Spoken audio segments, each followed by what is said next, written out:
प्रहार जनशक्ती पक्षाच्या वतीने राज्यभर आमदारांच्या घरासमोर पेटती मशाल आंदोलन करण्यात आले। नांदेड जिल्ह्यातील हदगाव हिमायतनगर मतदारसंघाचे आमदार बाबूराव कदम कोळीकर यांच्या घरासमोर प्रहार जनशक्ती पक्षाच्या हदगाव तालुक्याच्या वतीने पेटती मशाल हातात घेऊन आंदोलन करण्यात आले आहे। महायुती सरकारने जाहीरनाम्यामध्ये म्हटले होते की शेतकऱ्यांची सरसकट कर्जमाफी करण्यात येईल, मात्र अद्याप शेतकऱ्यांची कर्जमाफी करण्यात आली नसल्यामुळे विधानसभेमध्ये आमदार महोदयांनी कर्जमाफीच्या संदर्भात कोणतेही मुद्दे उपस्थित न केल्यामुळे प्रहार जनशक्ती पक्षाच्या वतीने महाराष्ट्रात 288 आमदार यांच्या घरासमोर हातामध्ये पेटती मशाल घेऊन आंदोलन करण्यात आले। या आंदोलनामध्ये प्रमुख मागण्या शेतकऱ्यांची कर्जमाफी झाली पाहिजे, पेरणी ते कापणीपर्यंत खर्च MRTGS मधून करण्यात यावे, दिव्यांग बांधव यांना 6000 रुपये मासिक मानधन देण्यात यावे। सर्व आमदारांनी विधानसभेमध्ये या मागण्यासाठी आवाज उठवावा व सर्व शेतकऱ्यांना व दिव्यांग बांधवांना न्याय द्यावा याकरता मशालीचा उजेड आपल्या विधानसभेपर्यंत न्यावा याकरता हातात पेटती मशाल घेऊन आमदार यांच्या घरासमोर हे आंदोलन करण्यात आले आहे। त्यावेळी प्रहार जनशक्ती पक्ष हदगाव तालुका अध्यक्ष आणि कदम, प्रहार दिव्यांग क्रांती संघटना तालुका प्रमुख रावसाहेब माने यासह तालुक्यातील प्रहार जनशक्ती पक्षाचे शेकडो कार्यकर्ते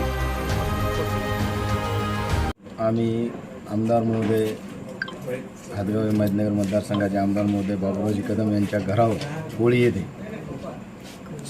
शेतकरी कर्जमाफीचा विषय घेऊन आलो आहोत। दुसरी गोष्ट शेतकऱ्यांना हमीभाव मिळावा आणि तिसरी गोष्ट दिव्यांगांना 6000 रुपये मानधन मिळावं। परत शेतकऱ्यांना नरेगा अंतर्गत पेरणी ते कापणीपर्यंत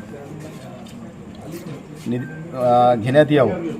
आणि आज जे आपण आंदोलन इथं केलेलं आहे हे सर्व महाराष्ट्रातील 288 आमदाराच्या घरावर माननीय माजी राज्यमंत्री प्रहार जनशक्ती पक्षाचे संस्थापक अध्यक्ष बचूभाऊ कडू यांच्या आदेशानुसार यांच्या मार्गदर्शनाखाली व पूर्ण शेतकऱ्यांची कर्जमाफी झालीच पाहिजे हा सर्वात महत्त्वाचा मुद्दा आहे आणि तो करायला पाहिजे आणि आमदार साहेबांनी हा विधानसभेत आवाज मांडायला पाहिजे। यासाठी आम्ही हे आंदोलन आज केलेलं आहे। महायुती सरकारने पाठीमागे जाहीरनाम्यात असं दिलं होतं की बुवा आम्ही शेतकऱ्यांना कर्जमाफी करू, शेतकऱ्यांचा सातबारा कोरा करू, तो त्या कालच्या अधिवेशनामध्ये कुणीही मुद्दा न मांडल्यामुळे आम्हाला हे आंदोलन शेतकऱ्यांसाठी करावं लागलं आणि आम्ही ते केलेलं आहे।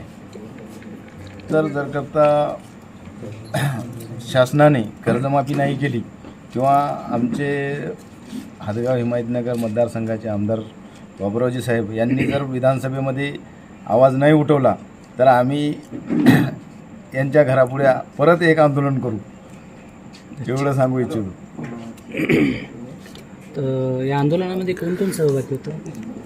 या आंदोलनातील दिव्यांग क्रांती संघटनेचे तालुका प्रमुख रावसाहेब माने, परत त्यांच्यासोबत जेवढे आपले दिव्यांग आहेत ते पूर्ण दिव्यांग आणि प्रहार जनशक्ती पक्षाची पूर्ण टीम म्हणजे तालुका उपप्रमुख आमचे दीपक सूर्यवंशी, शहर प्रमुख तामशाचे आमचे माजिद पठाण, परत आमचे जे सहकारी आहेत ते सर्व सहकारी सोबत होते।